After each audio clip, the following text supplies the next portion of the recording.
Hello student, कैसे हो? I hope आप बहुत अच्छे होंगे, आपकी फैमिली पूर्ण रूप से स्वस्थ होगी। आप सभी से यही कहूंगा, घर रहें, सुरक्षित रहें और अपनी पढ़ाई सुचारू रूप से करते रहें। डियर स्टूडेंट, अगर अपन बात करें, अपना जो रिवीजन चल रहा है वो ऑर्गेनिक केमिस्ट्री का चल रहा है और वो चल रहा है लेसन नंबर 13। लेसन नंबर 13 की अगर अपन बात करें, जिसका नाम है नाइट्रोजन युक्त क्रियात्मक समूह वाले कार्बनिक यौगिक। अगर इस साल बात करें तो ये जो चैप्टर है हमारा वो 3 नंबर का है, यानी एक लघुतात्मक प्रश्न आएगा। क्या आएगा डियर स्टूडेंट? एक लघुतात्मक प्रश्न आएगा। अब बात करते हैं इसमें अपन, मैंने अब तक इस लेसन के 4 वीडियो में डाल चुका हूं, यानी कंप्लीट इसको मैं करवा चुका हूं। लेकिन जो लास्ट वीडियो था वो क्लियर नहीं आ रहा है, उसमें जो मैंने बोर्ड पर लिखा है वो स्पष्ट नजर नहीं आ रहा है। काफी स्टूडेंटों की कंप्लेंट आई है, तो इस वीडियो को मैं दोबारा शूट कर रहा हूं ताकि इसमें मैंने जो 6 क्वेश्चन कराए इंपोर्टेंट, वो आपको अच्छी तरीके से समझ में आ सके। हालांकि आपके पास पीडीएफ है, लेकिन जब बोर्ड पर लिखा रहेगा उसको दोबारा एक्सप्लेन आप करोगे तो आपके ज्यादा अच्छी तरीके से समझ में आएगा। ओके डियर स्टूडेंट, तो शुरू करते हैं अपन लेसन नंबर 13 जो है उसका रिवीजन, और उसका जो लास्ट पार्ट है उसको दोबारा बात करें। अपन ने अगर बात करें, तीसरा जो लेक्चर था उसमें अपने लास्ट क्वेश्चन डिस्कस किया था, यूरिया को जब 155 डिग्री सेंटीग्रेड पर गर्म किया जाता है तो हमें क्या प्राप्त होता है। ठीक है भाई, या इसको ऐसे भी बोल जा सकता है, यूरिया को जब कम टेम्परेचर पर गर्म किया जाता है, टेम्परेचर न देकर बोल देगा कम, तो यहाँ पर 155 को क्या मानेंगे? कम। क्यों मानेंगे? क्योंकि नेक्स्ट क्वेश्चन इसी से रिलेटिव है। यदि यूरिया को उच्च ताप पर गर्म किया जाता है तो क्या होता है? उच्च ताप का मतलब 155 से अधिक होगा। 155 से अधिक का मतलब कितना होगा? लगभग 170 डिग्री सेंटीग्रेड। ठीक है, तो इस टेम्परेचर पर जब यूरिया को गर्म किया जाता है तो हमें क्या प्राप्त होता है, तो इसके बारे में अगर अपन डिस्कस करेंगे। ठीक है भाई, कि यूरिया को 170 डिग्री सेंटीग्रेड पर गर्म किया जाता है तो हमें क्या प्राप्त होता है। ये नेक्स्ट क्वेश्चन है अपना, कि यूरिया को अगर बात करें 170 डिग्री टेम्परेचर पर यदि गर्म करते हैं तो क्या होता है। तो ये हमारा क्वेश्चन नंबर है 26। ठीक है, तो लिख देता हूं मैं, क्या होता है जब यूरिया को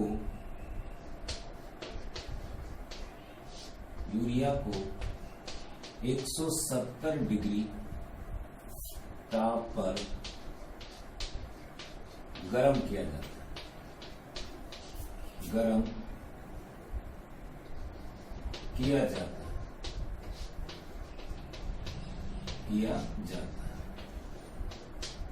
ठीक है डियर, ये आपको समझ में आ गया।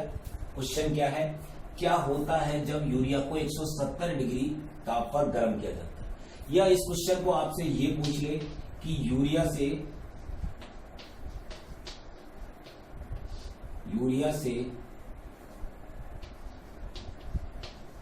साइनिक अम्ल प्राप्त करने का रासायनिक समीकरण।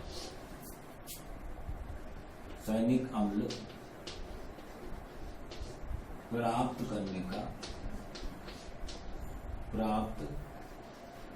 करने वाला समीकरण।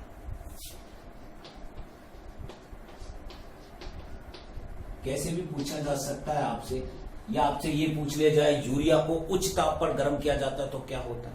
तो इसके लिए क्या करेंगे डियर स्टूडेंट, सबसे पहले अपन को क्या पता होना चाहिए इसके लिए? यूरिया का सूत्र। यूरिया का सूत्र क्या होता है आपको पता है? NH2। ठीक है भाई, C डबल बॉन्ड O और NH2, यही सूत्र होता है यूरिया का। ठीक है भाई, अब क्या करें, इस यूरिया को अपन को गर्म करना है। कितने डिग्री पर? 170 डिग्री सेंटीग्रेड। गर्म अपन ने इसको कर दिया। ठीक है भाई, गर्म अपन ने इसको कर दिया। जब अपन इसको गर्म करेंगे, ठीक है, तो इसमें से अमोनिया निकलेगी। तो अमोनिया कैसे निकालेंगे? तो मान लीजिए ये NH2 था, तो एक H मैंने यहां लिख दिया। क्यों लिख दिया सर? वैसे भी निकाल सकते बिल्कुल, लेकिन इससे आप आसानी से अमोनिया निकाल सकते। ठीक है भाई, NH2 यही है, एक H इसका ले लिया मैंने, इसलिए मैंने इस H को क्या लिखा है? अलग, यानी क्या निकालना है? अमोनिया। ठीक है भाई, अब जो बचा है, अब इससे अपन को साइनिक अम्ल का सूत्र बनाना है। बहुत सिंपल तरीके से मैं बताता हूं साइनिक अम्ल का। डियर स्टूडेंट, अपन को क्या बनाना है? साइनिक अम्ल। साइनिक अम्ल बनाना। अब देखिए साइनिक अम्ल में सा है, यानी इसका मतलब हो गया साइनाइड। साइनाइड को किस प्रकार लिखते हैं अपन, इस तरीके से सी ट्रिपल बॉन्ड एन, अरे ऐसे ही लिखते हैं ना, स्टार्टिंग में बताया था ना, ठीक है। अब क्या करें अपन, इसमें अम्ल दे रखा है, अम्ल के लिए अपन बात करते हैं, आप जानते हो COOH किसको बोलते हैं, कार्बोक्सिलिक अम्ल है ये, तो CO ऑलरेडी इसमें आ चुका है, तो क्या बच गया OH, तो इसके लिए अपन क्या कर देंगे OH जोड़। ये तरीका है, आप ये सोच रहे हो कि इससे कोई बनाने का तरीका नहीं, इसको अपन किस प्रकार इससे सूत्र लिख सकते हैं, आपके याद नहीं है, आपको केवल ये पता है अमोनिया निकलते हैं, ये पता नहीं साइनिक अम्ल कैसा, तो ध्यान रखना सात से बनाना साइनाइड, साइनाइड लिख दीजिए, और उसके बाद अपन को कार्बोक्सिलिक जो अम्ल है, उस कार्बोक्सिलिक अम्ल में अगर बात करें OH, वो अपन को जोड़ना है, ठीक है भाई। तो इस तरीके से अपन बना सकते हैं साइनिक अम्ल का सूत्र। कभी भी आप लाइफ में साइनिक अम्ल का सूत्र नहीं भूलोगे इस तरीके से, ठीक है डियर। अब इसके बाद इसका क्या होता है, त्रिलकीकरण होता है। क्या होता है डियर स्टूडेंट, त्रिलकीकरण होता है। अब इसके लिए अपन क्या करें, तो इसको मैं थोड़ा सा ऊपर लिख देता हूं साइनिक अम्ल को, ताकि इसको अपन आगे कंप्लीट कर सके। ये हो गया, ठीक है। यहां पर अपन क्या करेंगे डियर स्टूडेंट, त्रिलकीकरण। किसका करेंगे त्रिलकीकरण, साइनिक अम्ल का। किसका करेंगे डियर स्टूडेंट, साइनिक अम्ल। तो त्रिलकीकरण में अपन को ये ध्यान रखना है कि OH कार्बन और ये नाइट्रोजन, इनकी संख्या क्या होनी चाहिए, 3। इस प्रकार से इनको जोड़ना है। तो शुरुआत करते हैं अपन OH से। किससे करते हैं, OH। भाई शुरू में OH है ना, अरे OH है ना, उसके बाद क्या है C, तो इसको इस तरीके से जोड़ दिया C, सॉरी इसको अपन ने जोड़ दिया इस तरीके से C, ठीक है भाई, OHC। अब आपको क्या करना है, कार्बन के साथ नाइट्रोजन अपन को पूरे चक्र में जोड़ना है। तो अब यहां पर आ जाएगा डबल बॉन्ड और फिर N, ठीक है भाई। ये हो गया, हो गया नहीं हो गया, दिख रहा है ना सबको आपको, अगर नहीं दिख रहा हो तो मुझे बता देना। ये हो गया। इसके बाद अपन क्या करें, यहां हो जाएगा आपका कार्बन, दोबारा सिंगल बॉन्ड आ जाएगा, फिर यहां क्या आ जाएगा डबल बॉन्ड N, ठीक है भाई। क्या किया है मैंने, OH का OH लिख दिया, फिर उसके बाद C लिख दिया, यानी कार्बन लिख दिया, फिर डबल बॉन्ड, फिर क्या आ जाएगा N, फिर सिंगल बॉन्ड कार्बन, फिर क्या आएगा डबल बॉन्ड N। इसी प्रकार यहां से आपको क्या कर देना है, यहां क्या आ जाएगा N सिंगल बॉन्ड के साथ, यहां क्या आ जाएगा डबल बॉन्ड C, यहां क्या हो जाएगा double bond sorry single bond N। ये हो गया हमारा सूत्र, ठीक है भाई। दिखाई दे रहा है ना आपको, हाँ जी दिखाई दे रहा है आपको, हाँ जी। अब बात करें ये हो गया, तो बिल्कुल आसानी से मैंने ये सूत्र बनाया। कैसे बनाया, OH पहले लिख दिया, फिर कार्बन लिख दिया, ठीक है भाई, फिर इसके बाद क्या कर दिया N, यानी कार्बन और अगर अपन बात करें नाइट्रोजन में अपन को 3 जगह डबल बॉन्ड लगाना। इसको किस प्रकार करें कि शुरुआत अपन को डबल बॉन्ड से करनी है, फिर एक छोड़कर एक अपन को क्या लगाना है, डबल बॉन्ड, यानी एक फिर छोड़ दिया, फिर डबल बॉन्ड, फिर एक छोड़ दिया, फिर डबल बॉन्ड, यानी टोटल डबल बॉन्डों की संख्या कितनी आएगी, 3। सिंगल बॉन्डों की संख्या कितनी आएगी, 3। कार्बन की संख्या देख लीजिए 1 2 3, नाइट्रोजन की संख्या देख लीजिए 1 2 3, ठीक है भाई। OH इसमें 1 है, तो 2 OH जोड़ देंगे अपन, कहां जोड़ देंगे, इन C, ये जो कार्बन है यहां जोड़ देंगे, ठीक है डियर। तो इस प्रकार हम इस सूत्र को आसानी से बना सकते हैं। इसका नाम हो जाएगा साइन्यूरिक अम्ल। क्या हो जाएगा डियर, साइन्यूरिक अम्ल। आई होप आपको अच्छी तरीके से समझ में आ गया होगा, और मुझे लगता है इससे इजी और इसको समझाने का तरीका नहीं है, आप कभी भी इसको नहीं भूलो। डियर स्टूडेंट, आपको जो मैंने PDF दी है, मैंने आपको इस क्वेश्चन का जो फोटो है मैंने आपको ग्रुप में भेज दी है। फिर भी आप इस सूत्र में ये ध्यान रखना, जो PDF है उसमें थोड़ा सा करेक्शन करना। हो सकता है डबल बॉन्ड यहां पर, यहां डबल बॉन्ड लग रहा हो, यहां सिंगल बॉन्ड लग रहा हो, तो आपको इसमें से देखकर वो सूत्र सही कर लेना है। ओके डियर स्टूडेंट, तो अपन को समझ में आ गया। तो 2 क्वेश्चन हो गए यूरिया से संबंधित। यदि एक तो कम ताप पर गर्म किया जाता है यूरिया को, एक उच्च ताप पर। कम ताप पर गर्म किया जाता है तो हमको क्या प्राप्त होता है, बाईयूरेट, और उच्च ताप पर गर्म करते हैं यूरिया को तो हमको क्या प्राप्त होता है, साइनिक अम्ल, और फिर उसका त्रिलकीकरण कराने पर हमको क्या प्राप्त होता है, साइन्यूरिक अम्ल, ठीक है भाई। ये क्वेश्चन हो गया हमारा 26। तो अब स्टार्ट करते हैं अपन क्वेश्चन नंबर 27। तो एग्जाम की दृष्टि से ये क्वेश्चन वेरी वेरी इंपोर्टेंट है।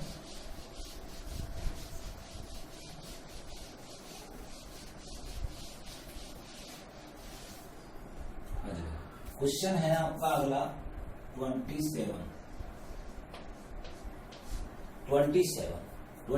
कौन सा है आपका, ग्रेविल थैलेमाइड अभिक्रिया, थैलेमाइड अभिक्रिया का रासायनिक समीकरण, रासायनिक समीकरण, रासायनिक समीकरण लिखिए।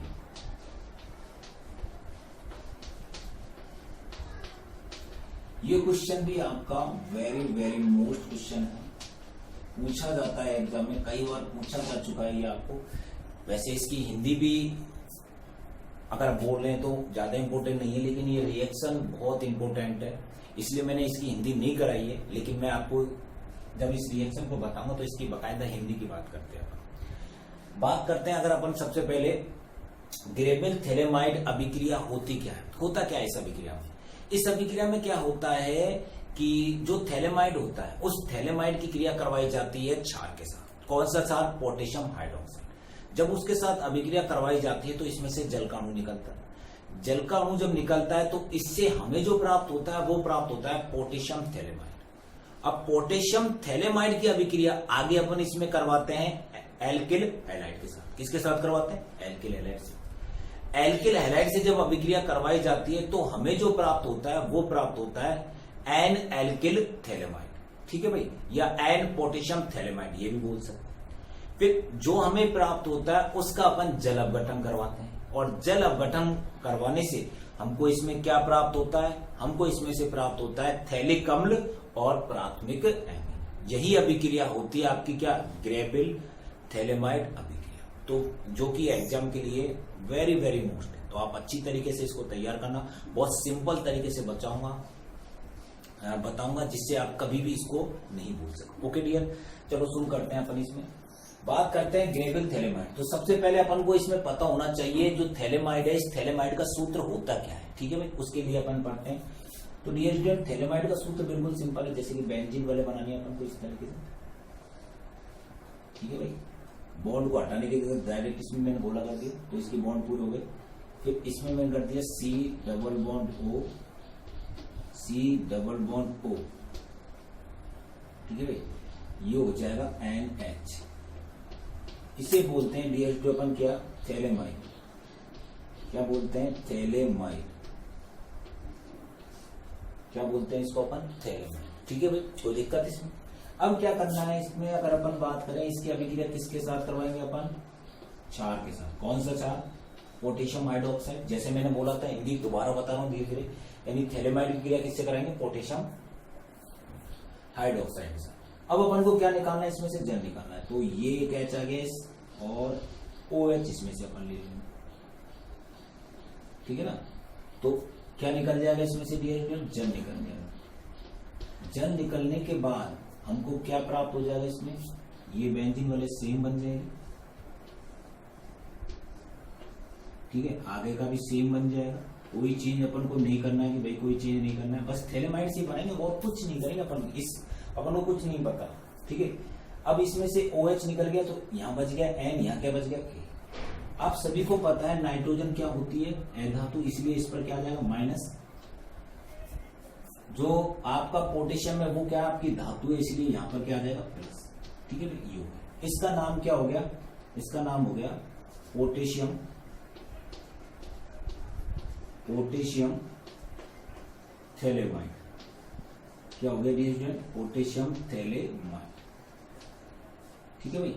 तो ये इस अभिक्रिया का एक चरण पूरा हो चुका है, ठीक है। पोटेशियम थैलेमाइड प्राप्त हो गए।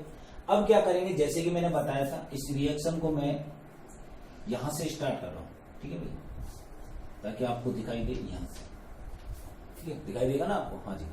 अब पोटेशियम जो थैलेमाइड है इसकी क्रिया में करवाऊंगा किससे? Alkyl halide, C2H5Cl। ये ले लिया मैंने, एल्किल हैलाइड ले लिया। C2H5 का मतलब हो गया R, एल्किल हैलाइड का मतलब X, ठीक है भाई।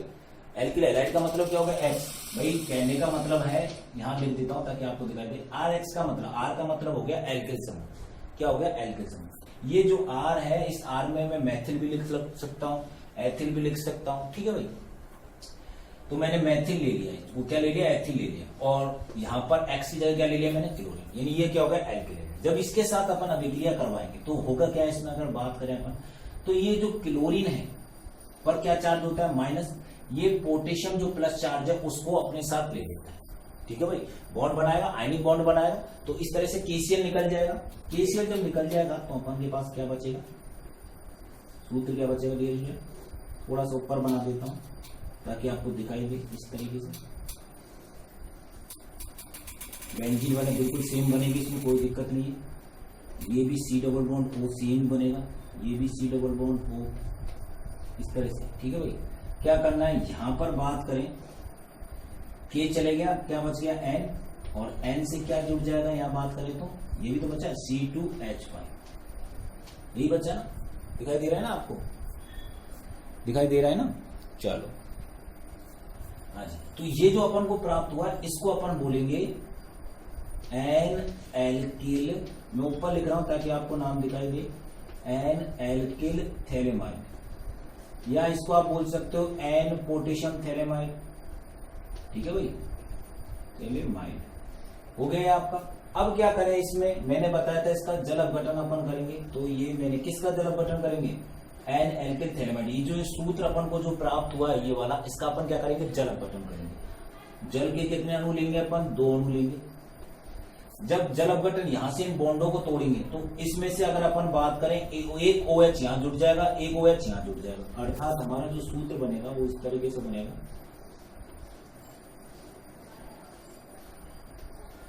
ठीक है भाई, ये हो गया C double bond O, already है ही अपने पास, ये तो है ही, कोई दिक्कत नहीं है। अब इसमें क्या जुड़ जाएगा, ये OH और जुड़ जाएगा, क्योंकि ये बॉन्ड टूट जाएगा और क्या जुड़ जाएगा, यहाँ पर OH जुड़ जाएगा, या आप डायरेक्ट COOH जोड़ सकते हो दोनों में, बात यही तो है भाई, CO और OH, COOH है ना, कार्बोक्सिलिक अम्ल जुड़ रहा है ना, तो इस सूत्र को बोलते हैं DH2 अपन क्या, थैलिक अम्ल, क्या बोलेंगे इसको अपन, थैलिक अम्ल। अब इसमें क्या बच रहा है, अगर बात करें, 2 जल के अणु अपन जब लेंगे तो OH हो गया, तो यहां पर ऑक्सीजन तो काम में आ गया, अब 2 हाइड्रोजन बच रहे हैं, 2 तो हाइड्रोजन बच रहे हैं, दूसरी बात एक क्या बच रहा है यहाँ, N, यानी 2 हाइड्रोजन जुड़ जाएंगे इसमें, ठीक है भाई। इसके बाद बात करते हैं इसमें C2H5 बच रहा है, तो हमारा क्या बच जाएगा, C2H5 बच रहा है, एक N बच रहा है, और जल में से 2 H बच रहे हैं, यानी क्या प्राप्त हो गया हमको, एथिल एमीन, जो कि क्या है, प्राथमिक एमीन, एथिल एमीन, ठीक है डियर। तो इस प्रकार ये अभिक्रिया अपनी कंप्लीट होती है। आई होप आपको समझ में आ गई, बिल्कुल सिंपल है। दोबारा इसको एक बार रिकॉल कर देता हूँ। क्या होता है इसमें, सबसे पहले थैलेमाइड, ये जो थैलेमाइड का सूत्र अपन को बनाना है, किस प्रकार बनाएंगे, बेंजीन बना दी, उसके बाद C डबल बॉन्ड O दोनों तरफ और NH, ठीक है भाई, ये थैलेमाइड हो गया। इसकी क्रिया क्षार के साथ कराएंगे, कौन सा क्षार, पोटेशियम हाइड्रोक्साइड। इस क्षार के साथ जब करवाएंगे तो जल का अणु निकाल देना है, जो बच जाएगा उसको अपन को लिख देना है, क्या बच गया, N माइनस और K प्लस। N पर माइनस क्यों लगाया, क्योंकि N क्या है, धातु है, वो N क्या है आपकी अधातु है, और K क्या है आपकी धातु है। तो धातु क्या बनाती है, धनायन बनाती है, और अधातु क्या बनाती है, ऋणायन बनाती है। तो इस आधार पर फिर अपन क्या करेंगे, इसका जो पोटेशियम थैलेमाइड अपन को प्राप्त हुआ है, इसका नाम क्या है, पोटेशियम थैलेमाइड। इसकी अपन क्रिया करवाएंगे एल्किल हैलाइड के साथ। जब एल्किल हैलाइड के साथ क्रिया कराएंगे तो इसमें जो क्लोरीन है, जिस पर माइनस चार्ज है, वो पोटेशियम को लेकर बाहर निकल जाएगा। क्या बच जाएगा इसमें, ये सेम बचेगा ही, N बच गया, और N के अलावा ये क्या बच गया, C2H5, तो इसको इस तरह से जोड़ देंगे। फिर क्या करेंगे, इसका जल अपघटन कराएंगे, और जल अपघटन कराने पर हम क्या करेंगे, इन बॉन्डों को तोड़ेंगे, डबल बॉन्ड से जुड़ रहे हैं ना, ठीक है। तो जब यहां से बॉन्ड टूटेगा तो यहां से अपन क्या जोड़ जाएंगे, इसको OH जोड़ देंगे, ठीक है। OH अपन ने जोड़ दिया, या COOH जोड़ दीजिए बाकी, ठीक है भाई। अब इसमें देखोगे, इसमें आपके 2 हाइड्रोजन काम में आ गए, 2 ऑक्सीजन काम आ गए, तो 2 हाइड्रोजन रह गए, और क्या बच रहा है इसमें, N बच रहा है और C2H5। तो सबसे पहले लिख दीजिए C2H5, N अपन ने लिख दिया, 2 हाइड्रोजन बच रहे हैं, तो ये लिख दिया, तो ये हो गया एथिल एमीन, ठीक है भाई। तो इस प्रकार अपनी यह अभिक्रिया कंप्लीट होती है, कौन सी, ग्रेविल थैलेमाइड अभिक्रिया, जो कि एग्जाम की दृष्टि से वेरी वेरी मोस्ट रिएक्शन है, बहुत बार पूछी जा चुकी है। तो मैं आप सभी से ये कहूंगा कि इस रिएक्शन को आप अच्छी तरीके से तैयार करें, और आई होप मेरे द्वारा ये आपको बहुत अच्छी तरह से एक्सप्लेन कराई गई है। अगर फिर भी आपको दिक्कत है तो नीचे मुझे कमेंट बॉक्स में बताएं, ठीक है डियर। तो ये हो गया अपना 27वां क्वेश्चन। नेक्स्ट क्वेश्चन देखते हैं अपन, जो कि हमारा 28वां क्वेश्चन है।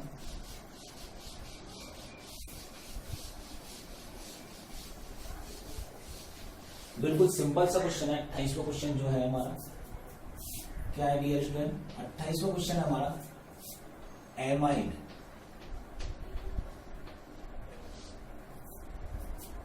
एमीन से कम क्षारीय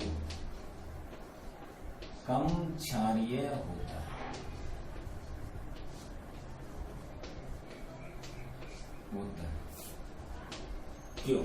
बहुत अच्छा क्वेश्चन है आपका डियर स्टूडेंट, पूछा जाता है आपका। तो क्या करें, सबसे पहले एमाइड का सूत्र लिख देते हैं। एमाइड का सूत्र होता है RC⋯O और NH, यही होता है, ठीक है भाई। और अगर अपन बात करें एमीन का सूत्र क्या होता है? R और NH। इस पर लॉन पेयर होता है और इस पर भी लॉन पेयर होता है। पहले इसके बाद बात करते हैं किसकी? एमीन की। एमीन अधिक क्षारीय होता है। क्यों? आपको पता है कि एमीन में जो नाइट्रोजन है उस नाइट्रोजन के पास क्या है? लॉन पेयर है। क्या है डियर स्टूडेंट? Lone pair. तो लॉन पेयर है। इसके अलावा इस नाइट्रोजन से कौन सा समूह जुड़ा हुआ है? एल्किल समूह। एल्किल समूह बोले तो CH3 समूह, CH2H5 यानी एथिल मैथिल प्रोपिल, जो कि क्या दर्शाते हैं? प्लस आई प्रवाह। प्लस आई प्रवाह का मतलब जो इलेक्ट्रॉन देते हैं। तो ये क्या करेगा? इस नाइट्रोजन को और इलेक्ट्रॉन देगा और इलेक्ट्रॉन देने के कारण इस नाइट्रोजन पर किसकी अधिक हो जाएगी? क्या अधिक हो जाएगा? इलेक्ट्रॉन घनत्व अधिक हो जाएगा। क्या हो जाएगा? इलेक्ट्रॉन घनत्व अधिक हो जाएगा। और इलेक्ट्रॉन घनत्व अधिक होने के कारण इसकी क्षारकता क्या हो जाएगी? बढ़ जाएगी। यही कारण है कि जो एमीन है इसकी क्षारकता क्या होती है? अधिक होती है। क्योंकि इससे जो समूह जुड़ा होता है वो कौन सा समूह जुड़ा होता है? एल्किल समूह, जो कि प्लस आई प्रभाव दर्शाता है। तो आपने वहां भी देखा था कि अमोनिया से भी इसकी क्षारीयता ज्यादा होती है। क्यों? क्योंकि इसके पास क्या है भाई? आर समूह यानी एल्किल समूह प्लस आई प्रभाव। ठीक है भाई। बात करते हैं एमीन की, सॉरी एमाइड की बात करते हैं। तो एमाइड में देखो नाइट्रोजन पर लॉन पेयर है, लेकिन इसके साथ जो समूह जुड़ रहा है वो कौन सा समूह जुड़ रहा है? एमाइड समूह जुड़ रहा है। कौन सा समूह जुड़ रहा है डियर स्टूडेंट? एमाइड समूह। तो ये जो एमाइड है ये दर्शाता है माइनस आई प्रभाव, यानी माइनस आई प्रभाव का मतलब इलेक्ट्रॉनों को अपनी ओर आकर्षित करना। तो ये इलेक्ट्रॉन को अपनी ओर आकर्षित करेगा, जिससे क्या होगा? ये जो नाइट्रोजन है इस नाइट्रोजन के इलेक्ट्रॉन घनत्व में क्या आएगी? कमी आएगी। और कमी आने के कारण इसकी क्षारकता क्या हो जाएगी? कम हो जाएगी। इसलिए मैं ये बोल सकता हूं एमाइड क्या होता है? कम क्षारीय। यही कारण है कि एमाइड एमीन की तुलना में क्या होता है? कम क्षारीय होता है। क्योंकि इसके पास तो आर है, लेकिन क्योंकि इसके पास जो समूह है, ठीक है भाई, आर समूह जो है वो प्लस आई प्रभाव दर्शाता है, इसके पास जो समूह है वो माइनस आई प्रभाव दर्शाता है। प्लस आई प्रभाव के कारण इसका इलेक्ट्रॉन घनत्व बढ़ जाता है, माइनस आई प्रभाव के कारण इसका इलेक्ट्रॉन घनत्व क्या हो जाता है? कम हो जाता है। ठीक है भाई, बिल्कुल सिंपल सा है और सिंपल तरीके से मैंने आपको इसको एक्सप्लेन किया है। आई होप आपको ये समझ में आ गया होगा। तो ये भी एग्जाम की दृष्टि से बात करें वेरी वेरी इंपॉर्टेंट है। इस तरह के क्वेश्चन बहुत आते हैं इसमें। 3 नंबर का चैप्टर है, तो इस तरह के क्वेश्चन बहुत अच्छे तरीके से अपन को कंप्लीट होने चाहिए। ठीक है, अब स्टार्ट करते हैं अपन इसमें next question number 29।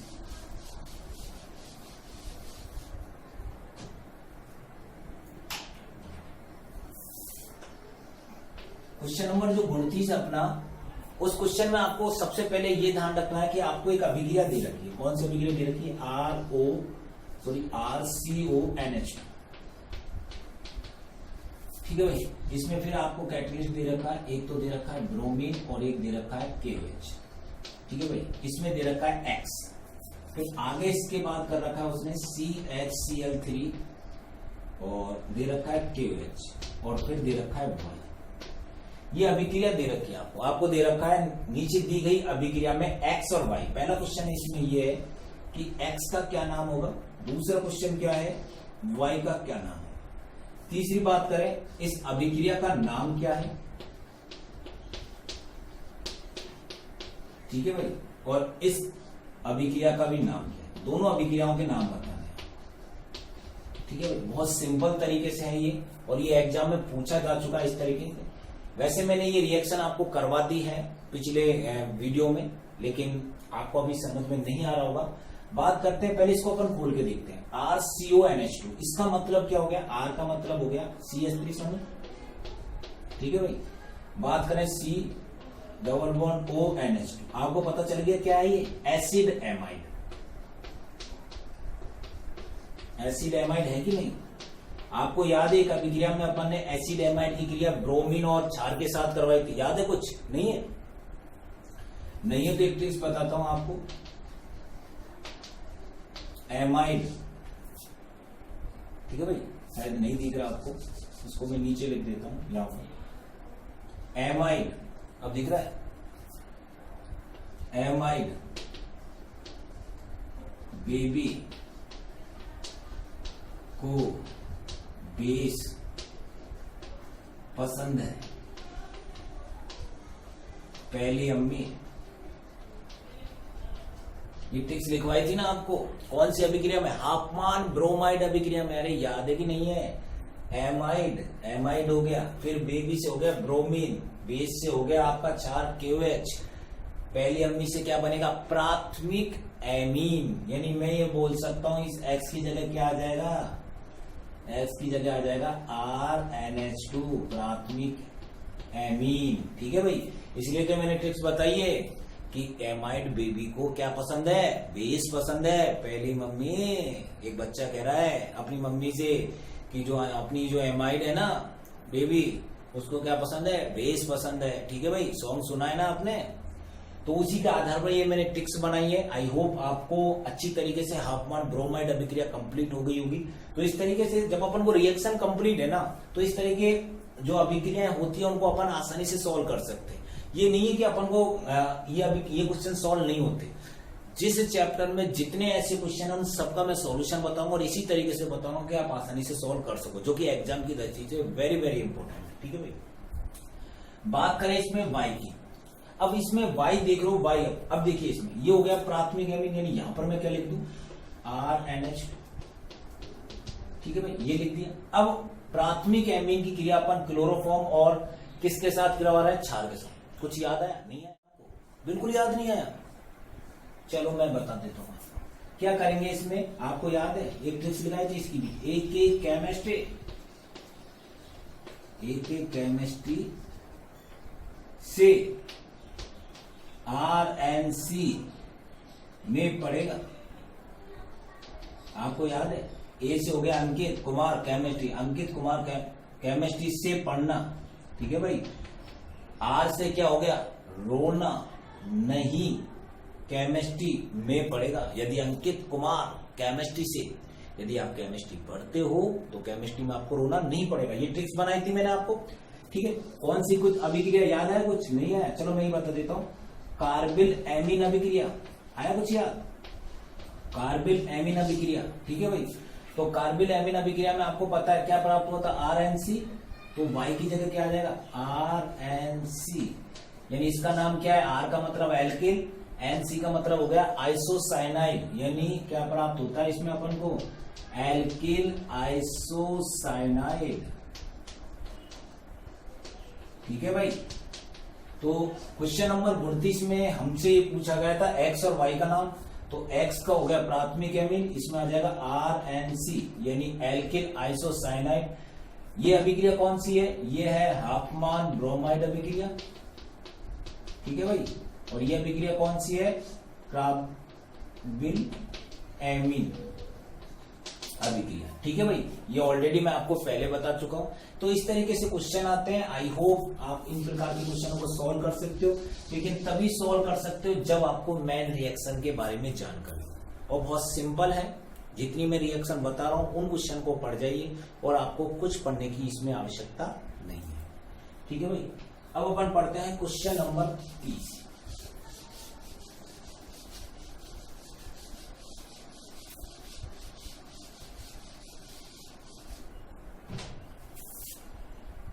Question number 30, ये भी आपका अभिक्रियाओं का है। अभिक्रिया दे रखी है C6H5N2+Cl-। ठीक है भाई, यहां दे रखा है Cu, नीचे दे रखा है NaNO। ठीक है भाई, यहां दे रखा है A, फिर इसके बाद दे रखा है SnHCl, और नीचे दे रखा है इसमें क्या दे रखा है भैया आपके 6H, और इसमें दे रखा है B। तो ये अभिक्रिया आपको दे रखी है। पहला क्वेश्चन है इस अभिक्रिया का। अगर अपन बात करें तो इस अभिक्रिया में ये पूछा गया है कि A और B का नाम बताइए।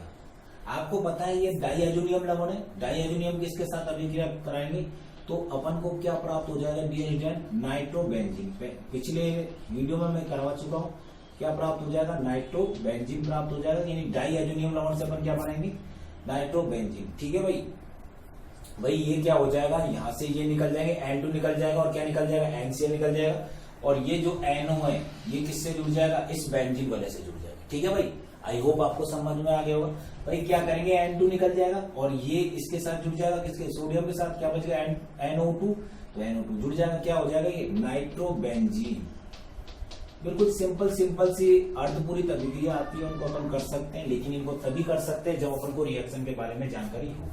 अब क्या करते हैं, इसमें नाइट्रोबेंजीन हो गया, नाइट्रोबेंजीन का अपन को क्या कराना है, रिडक्शन कराना है। तो आपको पता है यदि अपन रिडक्शन करवाते हैं तो अपन को एक सिंपल सी चीज प्राप्त होती है, इसमें कौन सी, एनिलीन प्राप्त होगा। क्या प्राप्त होगा, एनिलीन, और साथ में क्या बन जाएगा, जल, जो कि इसमें दर्शाने के लिए अपन को दे नहीं रखा क्योंकि बी पूछा है, तो अपन आसानी से बता सकते हैं इसमें क्या बन जाएगा, एनिलीन।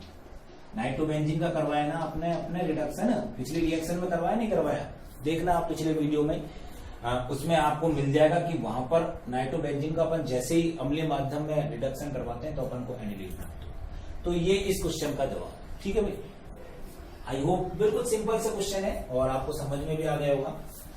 अब ये 30वें क्वेश्चन का पहला क्वेश्चन है। दूसरा क्वेश्चन कौन सा है इसका अगर बात करें तो वो भी अभिक्रिया वाला क्वेश्चन है। इसमें क्या दे रखा है, C6H5 N2 plus Cl minus, लेकिन यहां पर दे रखा है HOH यानी H2। जब इसका अपन जल अपघटन करवाएंगे, ठीक है, क्या करवाएंगे, इसका अपन जल अपघटन करवाएंगे तो अपन को क्या प्राप्त होगा, इसमें जल अपघटन अपन करवाएंगे तो यहां पर अपन को प्राप्त हो जाएगा फिनॉल। क्या प्राप्त हो जाएगा, फिनॉल। इस तरीके से अपन फिनॉल लिख सकते हैं, नहीं तो आप इस तरीके से लिख सकते हो C6H5OH। भाई ये आपका C6H6 क्या होता है, बेंजीन का सूत्र, एक हाइड्रोजन कम होगा जब तो OH जुड़ेगा। ठीक है, तो आप ऐसे भी लिख सकते हो, तो फिनोल ये भी होता है। कहीं आप ये सोचो बेंजीन वाले बनाओगे तो ये फिनोल है, नहीं, अपन इस तरीके से भी फिनोल को लिख सकते हैं। ठीक है, अब ये जो फिनोल अपन को प्राप्त हुआ है, जब इसकी अभिक्रिया अपन ब्रोमीन के साथ करवाएंगे तो अपन को एक नया सूत्र प्राप्त होगा। वो क्या प्राप्त होगा, सेम यही फिनोल की संरचना बनानी है, इसकी दूसरी स्थिति पर ब्रोमीन जोड़ देना है, चौथी स्थिति पर ब्रोमीन जोड़ देना है और छठी स्थिति पर ब्रोमीन जोड़ देना है। तो इसका नाम हो जाएगा 2,4,6 ट्राइब्रोमोफिनोल। तो ये आपकी अभिक्रिया दी गई थी और उस अभिक्रिया को अपन ने कंप्लीट किया। ये अर्धपूरित अभिक्रिया दी गई थी, यहां आपको दे रखा था A और यहां दे रखा था B, यानी फिनोल ब्रोमीन के साथ करता है तो B क्या बनेगा, तो B क्या बनेगा, ये बनेगा कौन सा, 2,4,6 ट्राइब्रोमोफिनोल। ठीक है भाई, ये हो गया हमारा क्वेश्चन नंबर कौन सा हो गया डियर स्टूडेंट, 30वां। लास्ट क्वेश्चन अगर बात करें इसमें अपन इस चैप्टर का 31वां क्वेश्चन, बहुत अच्छा क्वेश्चन है वो। क्वेश्चन क्या है कि जो यूरिया है वो अम्लीय क्षार है, अम्लीय क्षार है, क्यों? या इसको ऐसे भी पूछ सकते हैं कि जो यूरिया है वो मोनो दुर्बल अम्लीय क्षार की भांति व्यवहार करता है, क्यों? ठीक है भाई, डियर स्टूडेंट, आपको पहले भी पता है, मैंने जब यूरिया का सूत्र बताया था इस तरीके से, आप अब तक तो आपको यूरिया का सूत्र रट गया होगा, काफी बार आ गया ये। जब हमने इसकी अनुनादी संरचना बनाई थी, आपको पता है लॉन पेयर, तो इस तरीके से अपन ने किया था। ठीक है भाई, ये बनाया था, इसमें अपन ने क्या बन जाएगा, इसमें बात करें यहां पर तो ये लॉन पेयर ही लगेगा, एक ये बनाई थी। ठीक है भाई, ये आपका सिंगल बॉन्ड है, ये यहाँ क्या हो जाएगा सिंगल बॉन्ड और ऊपर क्या हो जाएगा माइनस, यहाँ क्या हो जाएगा, बात करें डबल बॉन्ड, और यहाँ क्या हो जाएगा NO2 NaH2 प्लस। ठीक है भाई, इसके बाद हमने क्या किया था, आपको पता है अनुनादी संरचना के लिए, इसके लिए फिर हमने ये किया था, तो यहां पर ये हो जाएगा NH2, ये हो जाएगा प्लस, फिर C ये सेम रहेगा O माइनस, और यहां पर क्या हो जाएगा सिंगल बॉन्ड NH2, यहां पर क्या हो जाएगा, ये हो गया। अब आप इसमें देख लो, यहां पर ये जब यहां पर आ जाएगा तो यहां क्या हो जाएगा, ये डबल बॉन्ड हो जाएगा, यहां पर क्या हो जाएगा, ये डबल बॉन्ड हो जाएगा। ठीक है भाई, तो एक सिंपल सी बात आपको याद रखनी है, ये आपने अगर बात करें ये अनुनादी संरचना मैंने आपको बताई थी क्वेश्चन नंबर 21 में यूरिया की, तो आपको समझ में आ गया होगा। अब बात आती है यूरिया अम्लीय क्षारीय क्यों है या मोनो दुर्बल अम्लीय क्षार की भांति व्यवहार करता है, क्यों? क्योंकि जब हम यूरिया की अनुनादी संरचना देखते हैं तो हमें ये देखने से पता चलता है कि यूरिया के नाइट्रोजन पर जो लॉन पेयर है, ये दो लॉन पेयर है, ये किस में भाग ले रहे हैं? अनुनाद में भाग ले रहे हैं। तो अनुनाद में भाग लेने के कारण यूरिया किसकी भांति व्यवहार करता है? दुर्बल अम्लीय क्षार की भांति व्यवहार करता है। तो बहुत सिंपल सा क्वेश्चन है अनुनादी संरचना। इस क्वेश्चन का आंसर आपको पहले कारण लिखना है, फिर ये अनुनादी संरचना आपको बतानी है, ठीक है भाई। उसी तरीके से मैंने आपको जो पीडीएफ दी है उसमें समझा रखा है। तो इस प्रकार अपना ये लेसन नंबर 13 कंप्लीट खत्म हो चुका है। अब आपको करना क्या है कि जो 4 वीडियो मैंने बनाया उन वीडियो को आप अच्छी तरीके से एक बार देख लीजिए, और टोटल 31 क्वेश्चनों का मैंने रिवीजन कराया। इनमें किसी भी क्वेश्चन में आपको यदि दिक्कत है तो इस वीडियो के कमेंट बॉक्स में आप क्वेश्चन संख्या लिख देना। जैसे मैं नेक्स्ट वीडियो लाऊंगा तो उस वीडियो में उस क्वेश्चन पर अपन दोबारा चर्चा करेंगे। Okay dear friend, I hope आपको ये जो 31 क्वेश्चन मैंने बताए हैं, वेरी वेरी जो इंपोर्टेंट क्वेश्चन मैंने आपको बताए, आपको अच्छी तरीके से समझ में आ गए होंगे। अब अपन क्या करेंगे कि अपन जो नेक्स्ट लेसन जो अपन चालू करेंगे वो करेंगे लेसन नंबर 12, जो कि बहुत अच्छा चैप्टर है आपका, और अच्छी तरीके से अपन को तैयार करना है। इसके लिए आपको सभी को क्या करना है कि ये जो लेसन है इसको आपको पहले अच्छी तरीके से कंप्लीट कर लेना है, ताकि अपन जो नया नेक्स्ट लेसन स्टार्ट कर रहे हैं उसको भी हम अच्छी तरीके से तैयार कर सकें। इसके अलावा आपको एक बात और ध्यान रखनी, जैसे कि मैं आपको पहले वीडियो में बता चुका हूं कि इनऑर्गेनिक और फिजिकल केमिस्ट्री को भी आपको पढ़ते रहना है। ऑर्गेनिक का रिवीजन मैं आपको ऑनलाइन के माध्यम से करवा दूंगा। हो सकता है जल्दी ही एग्जाम की डेट आ जाए तो फिर टाइम नहीं रहे, और ये डेफिनेटली कि एग्जाम से पहले आपका ऑर्गेनिक का रिवीजन हो जाएगा, क्योंकि टाइम इतना नहीं मिलता है कि रेगुलर वीडियो में डाल पाऊं, लेकिन फिर भी मैं कोशिश कर रहा हूं, ठीक है। इसलिए मैं 11th क्लास की वीडियो भी नहीं डाल पा रहा हूं। क्यों नहीं डाल पा रहा हूं? क्योंकि इतना टाइम नहीं मिल पाता है कि आपको मैं वीडियो बना सकूं। फिर भी मैं कोशिश कर रहा हूं, जैसे मुझे टाइम मिल रहा है आपको टाइम टू टाइम वीडियो डाल रहा हूं। तो इसलिए अपन को इन चैप्टर को कंप्लीट करने में काफी टाइम लग सकता है। तो इसलिए मैं आप सभी से यही कहना चाहूंगा कि इनऑर्गेनिक और फिजिकल जो केमिस्ट्री है उनको आप अच्छी तरीके से तैयार करें। फिर जो आपकी डाउट है यानी फिजिकल और इनऑर्गेनिक में, वो मुझे बता दें, फिर उनका एक अपन स्पेशल वीडियो बना देंगे जिसमें अपन इनऑर्गेनिक की और फिजिकल की जितनी भी प्रॉब्लम आपकी है उनको सबको अपन सॉल्व करेंगे। ओके डियर स्टूडेंट, तो आप अच्छी तरीके से इसको तैयार करना। और एक जरूरी बात और आपको बता देता हूं कि ये जो चारों वीडियो हैं ये कल शाम को 7 बजे तक आपके लिंक तक अवेलेबल रहेंगे। इसके बाद इनको मैं प्राइवेट कर दूंगा। तो आप सभी स्टूडेंटों से मेरा ये कहना है कि इनको आप अच्छी तरीके से तैयार करें, और किसी भी बात की यदि आपको दिक्कत है तो नीचे कमेंट बॉक्स में मुझे बताएं। ओके डियर फ्रेंड, फिर अब मंडे को मिलते हैं नेक्स्ट चैप्टर में। लेसन नंबर 12 है जो अपना, इस लेसन को मेरे द्वारा अच्छी तरीके से एक्सप्लेन कर दिया गया है, यानी मेरी तरफ से ये लेसन खत्म हो चुका है। अब आपको अच्छी तरीके से इसको तैयार करना है। ओके डियर स्टूडेंट, कल मिलते हैं एक नई वीडियो के साथ, एक नई एनर्जी से। Okay, good luck and good wish.